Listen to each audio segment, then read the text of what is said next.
Hello. If you're considering investing in a thermodynamic panel to heat your water, then you might find this video interesting. We put in a wood burning stove quite a few years ago, and that basically helped us out greatly with our central heating, but we didn't put in a back boiler at the time for all sorts of reasons, mainly because we didn't want our living room to be overheating in the summer when we didn't really need the stove on, but we wanted hot water. We've got a combi boiler, oil fired, so it was starting to get a bit expensive using that.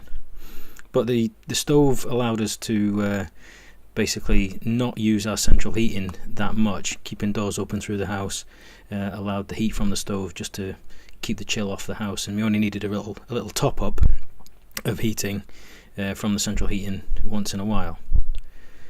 So a new technology kind of appeared, and we were quite interested in this, and that's the thermodynamic panel, which links very easily with a combi boiler hot water central heating system.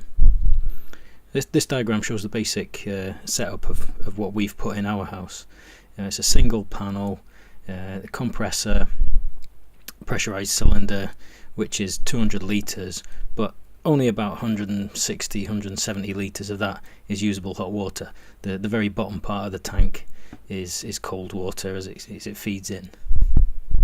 Okay, and then the basically, because it's at mains pressure, it just feeds in to your hot water system, so you can link in pretty much anywhere you can find a hot water pipe, which was really a big advantage for us, because where our boiler is at the moment was a long way away from the front of the house, which should have been pretty tricky. This shows the outside of our house, looking at the south side and the east end of the house, the east gable. Okay, so the thermodynamic panel is here, shown in red, in pink, and just beyond that you can see our solar panels, and we put those solar panels in a couple of years ago to basically get some of that FIT payment money and take the edge off our electrical use. The main kit is sitting in the loft space, so you can see here the cylinder. You have to have a hatch big enough to get this cylinder through. Ours was pretty generous, so we were okay. The compressor unit that sits on the side of it, that adds on later on, so it's only the size of the cylinder that you need to have for the hatch. The grey unit you can see on the right hand side there, that's the controls for the solar panels, so just ignore that.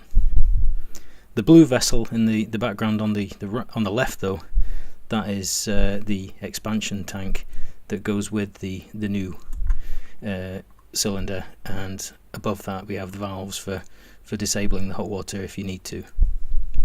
But simply turning off your stopcock, because it's all a pressurized system anyway, just turning off your stopcock stops your hot water as well. Okay, this is the panel that you have on the compressor unit, and basically you just leave it alone, it'll do its own thing. You can see the word comp above there. That means that the compressor at the moment was running and trying to bring the water up to temperature. Okay, you see there's got 3 bars there next to a small thermometer icon.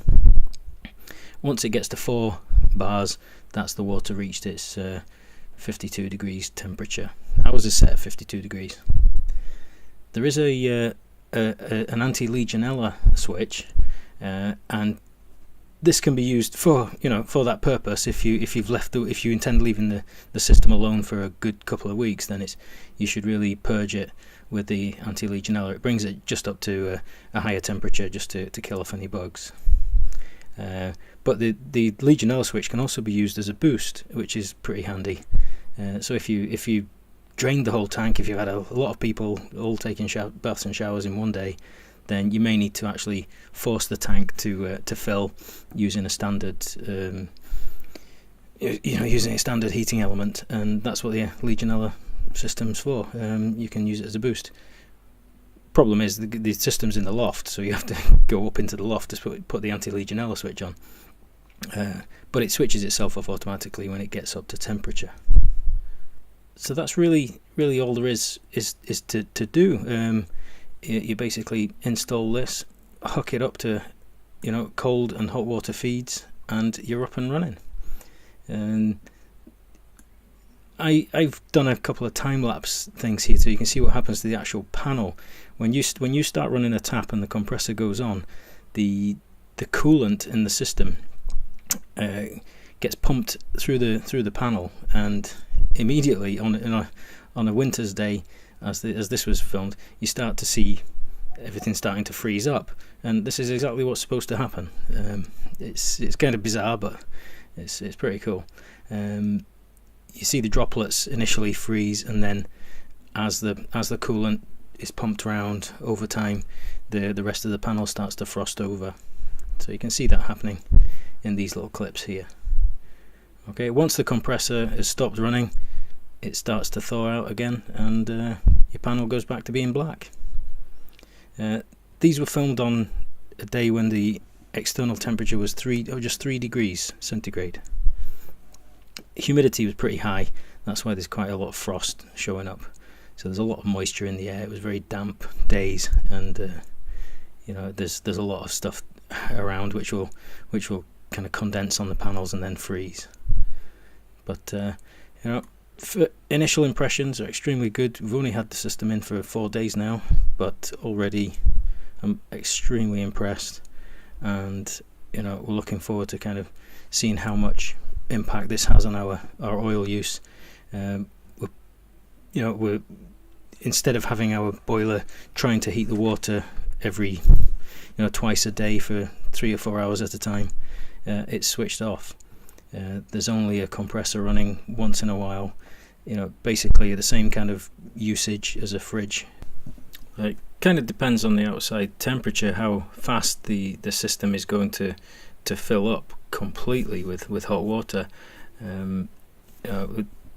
I think they're kind of quoted times of between 3 and 4 hours, but on a very cold day it could take longer. But it all depends if you've completely drained it or not. The hot water rises to the top, so there's always something there to use. Just the other day I thought, right, I'm just trying to see if I can drain this, see what happens. I washed the pots with hot water, rinsed them with hot water. I left the tap on for 20 minutes running.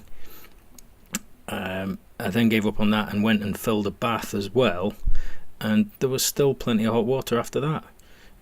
Absolutely plenty. You'd be amazed, compared to this pain in the backside of getting hot water from a oil-fired combi boiler. This is an absolute godsend. Lots and lots of messing around with showers and things to get good hot water flow with a combi. And we just didn't want to throw any money at that system again. We thought, let's try something else, and we're very glad we did.